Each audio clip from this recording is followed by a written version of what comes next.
All right, Andre, and we are live. Welcome back, everyone, to the PurpleTrader Show, the crypto show to showcase the special projects in Web3 and have meaningful conversations with the crypto thought leaders, builders, and creators in the space. As you may know, my name is The Pug, and I'll be your co-host. Alongside me is Andre Nazareth, the CEO and co-founder of PurpleTrader. So today, the momentum surrounding our recently social token report continues to grow. For those that are just hearing about it, we recently released a social token report to educate the community about the current social token ecosystem, the significant developments, emerging players, highlights from 2022, and the critical things to look out in 2023. Just so you know, the full report can be found in the description box below. It's a can't miss. It will save you hundreds of hours of research and get you caught up to speed surrounding the social token ecosystem. For our last interview, we brought CEO of Koltos, Andrew Yang, to discuss the social token report and how his company Koltos is contributing to the social token ecosystem. And today we have another special guest. Joining us today will be Brian Krassenstein, a co-founder of NFTz, a DeSo marketplace and community that aims to pave the way to blend NFTs with Web3 services seamlessly. Brian and his brother, Ed, are both active on DeSo Network, having their own social token that last time I checked, could be wrong, was valued around $400. And they've recently released multiple NFTs. Brian and Ed also ran or run, we'll find out today, a YouTube series called the Krassenstein's Web3 Journey, where they document every day of their Web3 journey through via DeSo, Decentralized Social. I believe it reached 679 days of them doing it until both brothers decided to pause it, which we're going to find out why in this interview. So by the end of this interview, we hope you learned something new about Web3 and the social token ecosystem. Andre, anything you want to add before I welcome our guest? Oh, just super excited.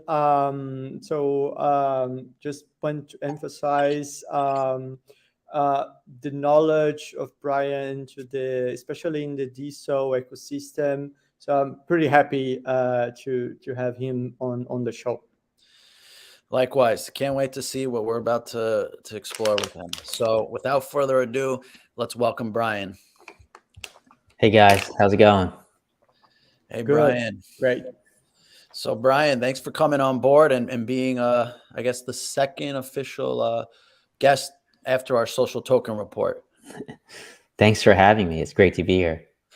So Brian, why don't you just, for people that are just hearing about you, just give like a little background of who you are.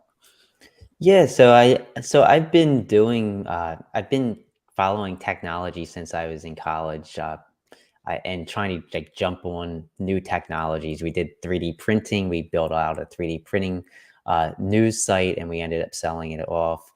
We did virtual reality. Got into Bitcoin in 2012. We just try and kind of get ahead of the pack in the latest technologies. I think that crypto really captivated us back in 2012, and it's been over 10 years now, and we're still so excited about it. We've also been influential on Twitter, on social media. We were actually banned from Twitter back in 2019 before we got our account back just a few months ago. But I think the social media space, the crypto space, and kind of where they can come together really excites us, because I think that there's a lot of ways that both those technologies, if you want to call it that, can work together to better the final product, whether it's a decentralized social media platform or maybe a centralized platform that integrates crypto. I think there's a lot going on and a lot of potential in the future. Wow, so you've been around like since the OG era, they like to say, right? I guess you could say that. So from my understanding, you have a company called NFTz.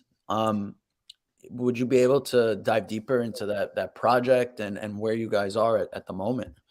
Yeah, so NFTZ, it takes the explosion of NFTs over the last couple of years and adds a social layer to it. And that social layer right now is DeSo, which is a decentralized social blockchain.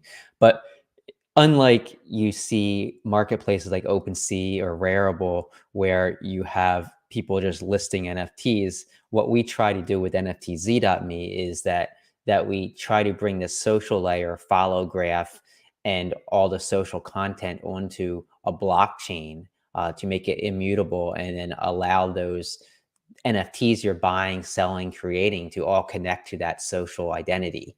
And that social identity can be brought up on other nodes or other applications as well.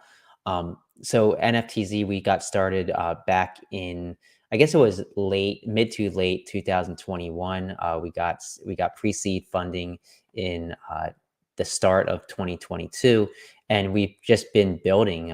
Today, we're actually announcing that we're integrating Ethereum NFTs into it, but using the DeSo blockchain as sort of the social layer and follow graph for it all. We're also looking into other social layers as well to maybe create a site that is parallel to NFTZ.me, but for other social layers. And I just feel like the NFT space is all about community. So why wouldn't you integrate a social layer that is on a blockchain into that NFT space? And that's kind of what NFTZ.me is seeking to accomplish. Andre, is there anything you want to ask before I ask a follow-up on NFT? No, go ahead. So Brian, in terms of NFTZ, now would you be able to, because to me it's from my understanding, it's on the DeSo network. How does this play, for instance, with, like, explain to me, like, I'm five, like OpenSea? How OpenSea and other NFT exchanges, marketplaces, where does NFTZs fit into the equation? Yeah, so like an OpenSea or a Rarible, they bring up NFTs on various blockchains, whether it's Polygon or Ethereum, or there's several other ones as well. What we do is right now we're DeSo centric, where the social layer is DeSo and the NFTs are DeSo. But actually today we're rolling out the beta version for Ethereum NFTs. So we're going to be able to pull up the same NFTs that you can find on OpenSea or Rarible, but you're also going to be able to connect this decentralized social layer via a DeSo account to all of those NFTs. And that's going to allow people to give you tips on your NFT. So if you mint an NFT, you're not only going to earn money from selling that NFT, but you can also get tipped. People can give you diamonds via the DeSo blockchain, which can be worth anywhere from a fraction of a penny to up to like $400. We're also integrating a virtual reality 3D space where you can create a gallery of the NFTs you own, and other people can actually walk around that gallery with a VR headset or via their browser in a 3D realm, and even tip your NFTs in there. So we're just like an extension of what OpenSea is doing. We just have more social features, and it kind of spruces up the marketplace rather than this 2D environment that you have on your screen. You have 3D, you have social, you have follow graphs, and all of that.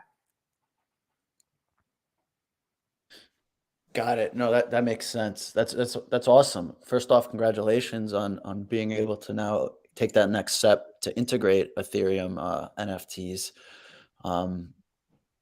Really cool. And the thing that, we'll now that you brought up DeSo, and I kind of want to now move towards that, discussing DeSo, is you were very, and still, I don't know, like I saw like your last diamond post, but at a point you were very, very active, you and your brother, on DeSo. So I'm just curious, like, what was your experience like with DeSo? Feel free to tell us everything, or not on your experience. Yeah, so we got started on DeSo in March of 2021, like right shortly after it launched, and I think sometime around maybe April late April, we started doing a daily video in the morning, anywhere from like 5 to 25 minutes, where we would just discuss the daily news on DeSo, which is the decentralized social blockchain. And we'd have guests on, we talk to users on DeSo, and just explore the daily news.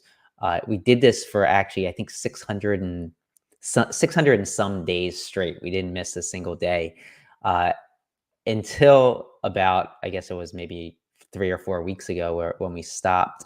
There's a couple of reasons we stopped.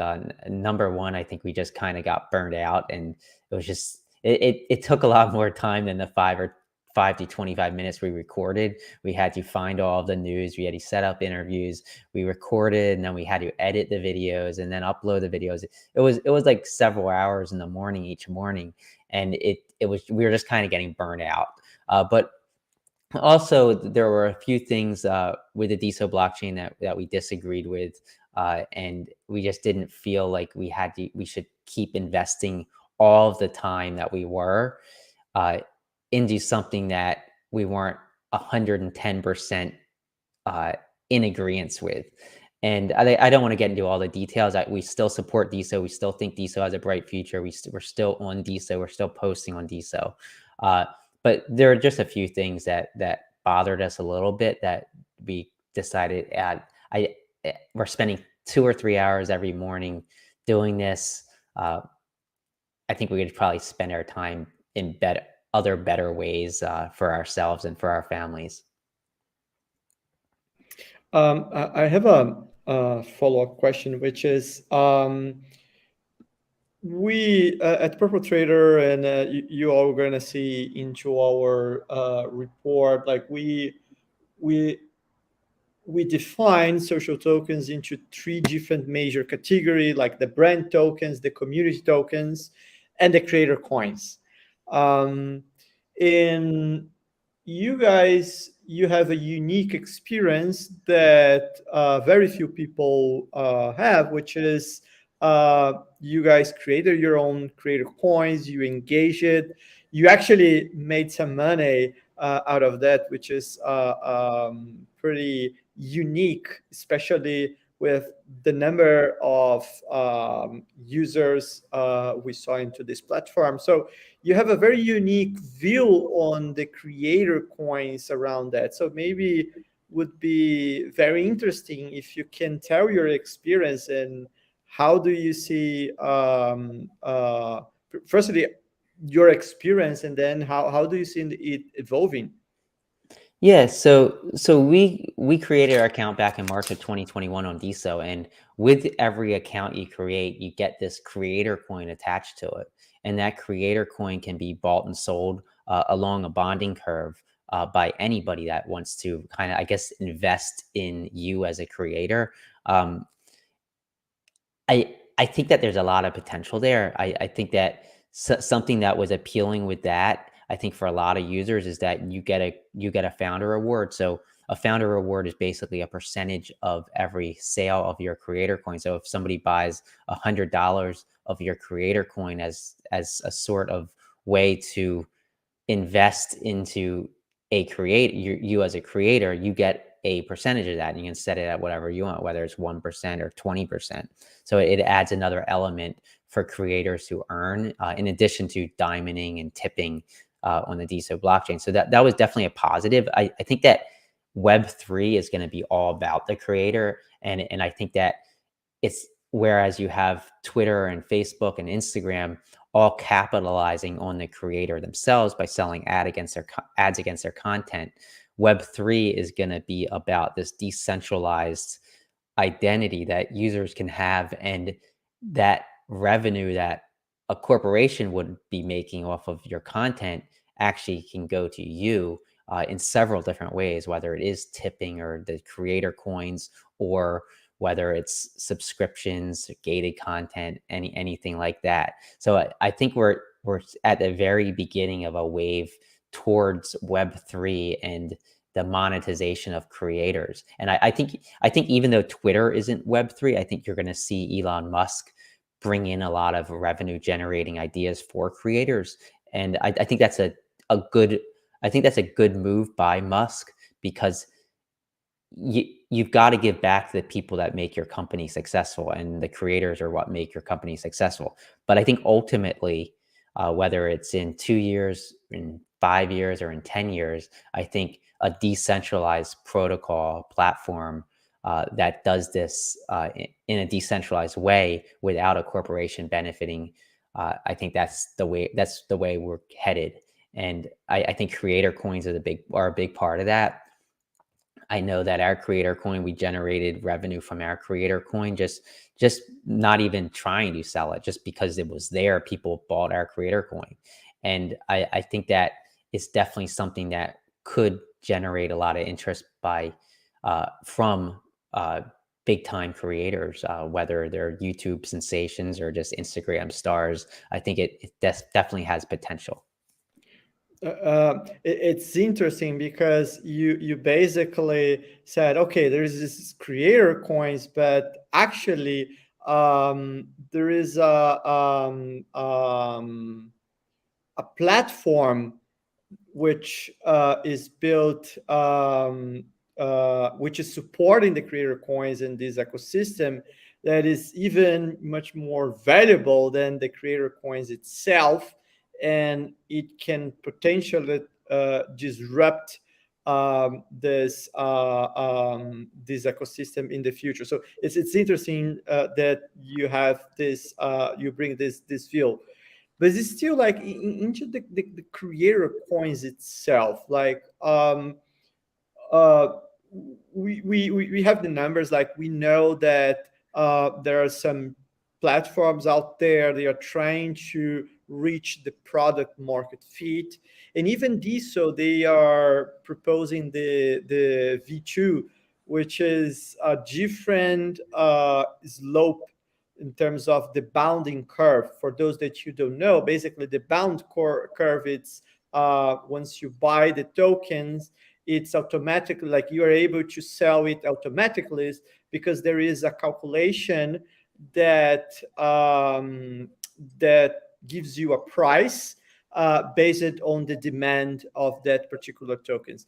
And one of the things is that DeSo was proposing to reduce the slope and the variation over the time, so it gives more incentives for traders and people to come, that is going to come later. But do you believe this is what is missing, or do you see other things that is missing to, so we can see social tokens get more traction? Yeah, I think the steep bonding curve is one of the problems why they have kind of died off. I think creator coins blew up in early to mid 2021 on DeSo, and I think that steep bonding curve had a lot to do with it blowing up, but I think it also has a lot to do with the lack of long-term success of the creator coin in the early going right now.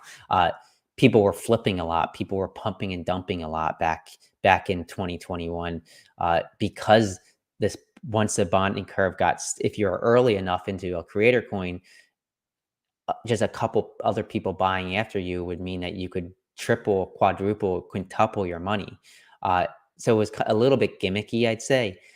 Whereas I think if they were to make the bonding curve less steep, or just make it some sort of market where there's buys and sells, like just a traditional market, I think that would be better for the long-term success of creator coins.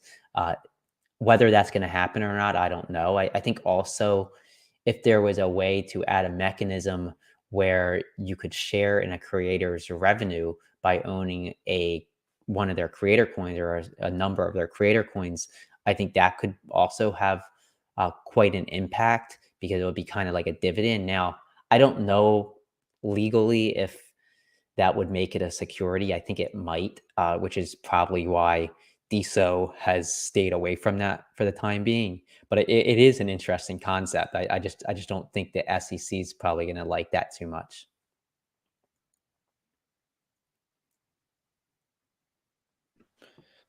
Brian, to add on this topic, What are your thoughts, like, especially with Rally? I'm not sure you heard what happened with Yeah. Rally. Um, where do you, like, now that DeSo's like I would consider one of the main creator token infrastructures. Like, after seeing Rally fail, what does the future look like? Like, what's your opinion on it? Yeah, I mean, the failure of Rally is probably both a positive and negative for DeSo. I mean, on one hand, it's showing that the creator coin wasn't successful. Uh, but on the other hand, I think that there's a lot of potential in the future for creator coins, and and since DeSo is the one left standing, I think there's a lot of potential there. They just kind of have to adjust how they're operating it. I think they definitely need to do something about the bonding curve. I think they have to do something about uh, just the pump and dump scams that take place because of that bonding curve. And if they can figure out a way to make it fair, make it less pump and dumpy, if you want to call it that, I think there's a lot of potential there. And they also have to, of course, get the word out about what they're doing. I think that if they can also figure out a way to allow for creator coin holders to share in the revenue streams of creators in a way that isn't going to make it considered a security, whether that's possible or not, I don't know. I think that would be huge for the space. But yeah, I think I think DeSo's in command right now if they can not screw it up. Makes sense. I'm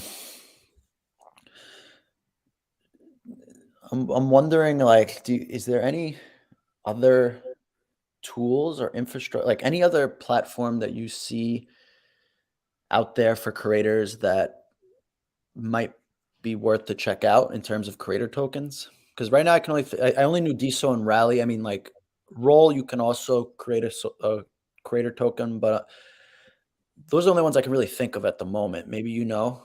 Yeah, there really isn't. There isn't anything like it besides DeSo. I don't think. And maybe I'm missing something. There's Lens, which is built on the Polygon sublayer of Ethereum, uh, but there's no creator coin. I think the slight, I guess, similarity creator coins with Lens is that you have your username is an NFT, and as that username builds up a following and all of that, you can eventually actually sell that NFT to somebody. So maybe that would kind of have some parallels with the creator coin idea, as if you build up this profile, you can later sell it. But I think that's a little odd because, like, if a celebrity builds up this profile, who's going to want to buy it because they'll probably lose all their followers and the value would get diminished anyway. So I don't know. I think DeSo right now is probably the main creator coin protocol out there. So Brian, what would be helpful is, like, for maybe like newbies in the space, just hearing about creator tokens. What if we did like a case study? You pick an artist, a musician, celebrity, anyone you choose, and would you be able to explain, like, how this token could be implemented in their strategy and the benefits of doing so? Yeah, I think, like, say you're a musician, maybe you're not like super famous, but you're getting off to a good start and you have a strong following on other social media platforms. You can launch your profile on DeSo and your creator coin, and as you grow on DeSo and as your potential grows on DeSo and as an artist in general, that creator coin should go up as people take notice of you. And as a creator, you're going to get diamonds and tips on your post, but you're also going to get that founder award for whenever somebody buys your creator coin. So if you sell $10,000 in creator coins to people, to your fans, to those who believe in you, and you have a 10% founder award, that's $1,000 extra that you're going to make. Plus all the posting you do, you can of course get tips on those. And maybe you want to launch NFTs, music NFTs. I know NFTz.me, we've enabled audio NFTs, and people are selling albums on DeSo via NFTs, and that's another stream of income that you could kind of capture. So I think Web3 has a lot of potential if you are a creator. I think the only thing stopping a lot of people from moving to Web3 from Web2 is that they have this huge following on Web2 already. So if you have 1 million followers on Instagram or on Twitter, and you move to, say, DeSo and you start over again, that's really tough. A lot of people get discouraged. Okay, I'm going from 1 million followers to 2 followers when I sign up, maybe. And it's just like you're going to have to start building all over again. So I think that bridges from Web 2 to Web 3 are important. Hopefully we see more of those built to make signing up and also kind of importing some of your followers, letting your followers know that you're on this Web3 platform. I think that's important, and hopefully we see more of that. Right. And from the perspective of the investor trader, like going to this space, not only this, like we spoke a lot in terms of the creator coins, but there's also the brand tokens. There's like the community tokens. How and you raised a few points like that people should be aware, which is like the pump and dump. Some of the points. What are the key points that like you're not a financial advisor, so it's important. We also are not a financial advisor, so it's very important to let everybody knows. But is there any metrics or advices for people that want to go to this space? Of course, like everybody's a trader. Like everybody, in the end of the day, they want to make some money out of that. Is there any indicators that you recommend people, either creator coins or community tokens, to look at? Yeah, so like I said, like early back when creator coins first launched in 2021, I think a lot of it was just based on speculation. And people are like, yeah, if I get into this person early and I think they're gonna do well on this social platform, or maybe they're pseudo famous and I'm gonna get in early before everybody notices them, and other people are gonna buy, and then I can sell for a profit, which I find kind of shady, and I don't like really investing that way. I think that you're kind of relying on people after you. It's kind of like a pyramid scheme.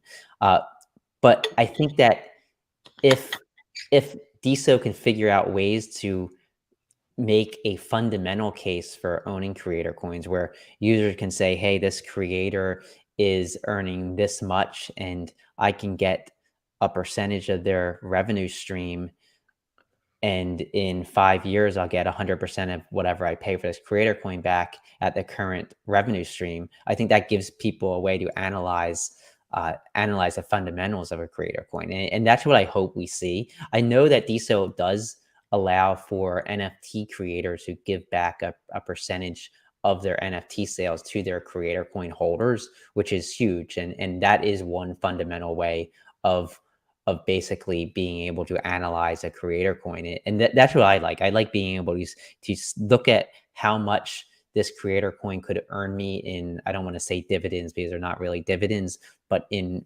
shared revenue streams, and determine, hey, is this a good buy, rather than saying, hey, can I get in before everybody else so that I can sell after they get in, which I don't really like. I think is kind of shady in that many respects. So in a nutshell, it's like look at more sustainable projects that either generate more utilities, or there is some mechanics that can make the projects more sustainable. So in midterm, long term, it's gonna continue to be an interesting token to hold. Yeah, I mean, almost all investments, besides maybe precious metals and certain commodities, you're buying the investment for the future potential revenue stream it can get you, not just because you think you can sell it higher later. So, like if you're buying shares of Microsoft, you're looking at the dividend and saying, "Hey, I'm going to earn a 3% dividend, and then hopefully be able to sell the stock for more." than I bought it for. So there's actually fundamental analysis in that investment. And I think that that's what you need for creator coins, because otherwise it's just a speculative investment. Brian, one thing I was thinking about when I started to understand the space more was how, particularly social tokens, right? If we dive into creator tokens and musicians, I'll use musicians as an example. If musicians are gonna take the leap into this, I feel like right now what we're missing is like you're saying, the metrics, the fundamentals to assess and evaluate these musicians. Because technically, if I'm an investor and I'm looking at a creator token, I'm going to look at his streams, how much music he's selling or people are viewing, listening. I'm going to look at people buying his albums or her albums. These are like the metrics that I'll look at a musician when trying to figure out if that creator token is valuable. And I do you see like that type of valuation potentially happening towards creator tokens? Does that make sense? Do you see what I'm trying to? Yeah, I think that that's what people were doing early with DeSo creator coins, is that they're like looking at the potential of the person behind the account and saying, hey, is this person going to be getting a lot of engagement on their posts? Are they going to create a name for themselves? But I think the danger there is that you're not actually taking part in any of their success. So you're basically just buying it based on speculation that other people are going to want to buy them if they become bigger. And I think that's kind of a slippery slope, because eventually those kind of markets crash. So I feel that we need better ways to share in a creator's revenue stream. And I'm hoping that there can be ways to do that isn't going to bring up red flags for the SEC, who might start saying, hey, this is actually a security because of this. But I don't know. I'm hopeful that we'll see stuff like that. Cool. Gio, I think we have a question in the comments from Ryan. Oh, so Brian, the question pertains to I think what Big Cloud is asking is there an emotional toll that it's taken on you when having this social token on DeSo? Like I didn't pay too much attention to my coin price. I think a lot of people do, like just talking to other people and seeing how they've reacted in the past. I do think that there is sort of an emotional toll that can be realized when somebody does sell off your coin, and when your coin price drops, you might have questions about, hey, what did I do wrong? Why is my value going down? And why? And I think the fact that you do have a monetary value on yourself as a creator, I think there could be some emotional tolls that some people might have. I think it depends on how you look at it. If you look at it for what it is, which is just a creator coin based on people trading your coin related to you, and not something that you take personally, I don't think that it should have much impact, but I know that it does for some people. Interesting.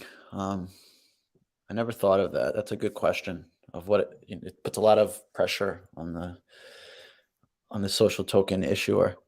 Brian, I want to be respectful of your time. So I want to move towards the end. So one of the questions, do you have time for 2 more questions, Brian? Yeah, absolutely. Okay. So the other thing is, for people, you've been here a long time in this space. So what advice would you give to people that are trying to enter into this space and just have no idea where to look? Like, any resources, any tips you can provide? Yeah, I think you just got to realize it's super early. I would compare it to like the internet of like 1998 or something, like there's so much that's going to happen in the next 10 years. And we're just in like the first inning and without even a single out. So just take it slow. Like, don't feel like you have to rush into things. Learn everything you can about creator coins and about whatever protocol you're on, whether it's DeSo or some other protocol, before you really dive into it. And I think it's important that you don't get too emotionally connected to your creator coin price. Just people don't know you personally, so I wouldn't take it as a personal shot if somebody sells off your creator coin for any reason. And I think that the internet's the perfect resource. Just Google whatever you need. There's so much information and content out there about the social layers, about DeSo, about creator coins, and where things might be headed in the future.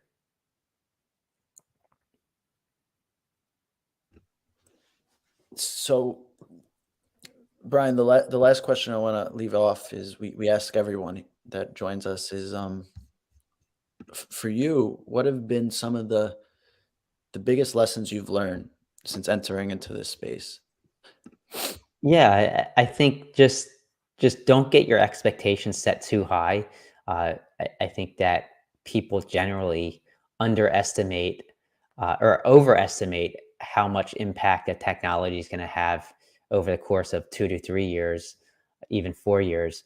But I think they underestimate the impact of that technology over the next like 10 or 20 years. So I think a lot of people get ahead of themselves and think, oh, this is going to blow up and it's going to be the next big thing in the next year, when it's probably going to take maybe 3, 4, or 5 years before something really kind of takes off. So like, don't get ahead of yourself. Don't get too excited, but also make sure you pay attention, and being early to something is amazing because you're ahead of the curve already. I think those are some really great points, especially Awesome. keep patience, right? I think Yeah. in this space we're all looking for that quick success, which Especially crypto. Yeah, everybody's looking for that, like the next Bitcoin or the next Ethereum. And even those, it took a decade for Bitcoin to really start to gain some respect, I think. yeah. And I think but the idea that it puts a lot of pressure on project founders as well, because now people are anticipating that type of success, Yeah. which I think is a good thing and bad thing. But I've seen projects, especially NFTs, where the hype and the expectations of the project was too much, where the founders, they had to leave because they're like, we can't, it's too much to deliver. It's a lot of pressure. So it's a very interesting space, but a lot of pressure. I've never seen anything like this so far working in this. Yeah, I agree. So Brian, Andre, any last things you want to say? No, just thank you very much for having the show. Really appreciate. Yeah, and wish a lot of success to NFTz and the team. Thank you. And I love PurpleTrader. I love what you guys are doing, and keep it up. Thank you, Brian. Thank you for your time, and keep at it. I know you're a very busy man. It seems you're doing a lot, so keep working hard. Thanks. Thank Thank you. you. See you guys. Sure. Oh, Andre left. All right. Well, Andre left. So thank you guys all for coming out and watching our latest PurpleTrader show. If you guys haven't known, we have our social token report, which can be found in the description below. It will save you hundreds, like I mentioned, hundreds of hours of research. We really took our time, 50 pages of analysis and research went into it. Free download, anyone can access it. Also, stay tuned for the next couple of PurpleTrader shows. We'll be bringing on more guests. We'll be bringing on Matt Alston from Bonfire, and we have a special live to be soon with the GCR team, the Global Coin Research team. So thank you everyone for coming out, and until then, see you guys all.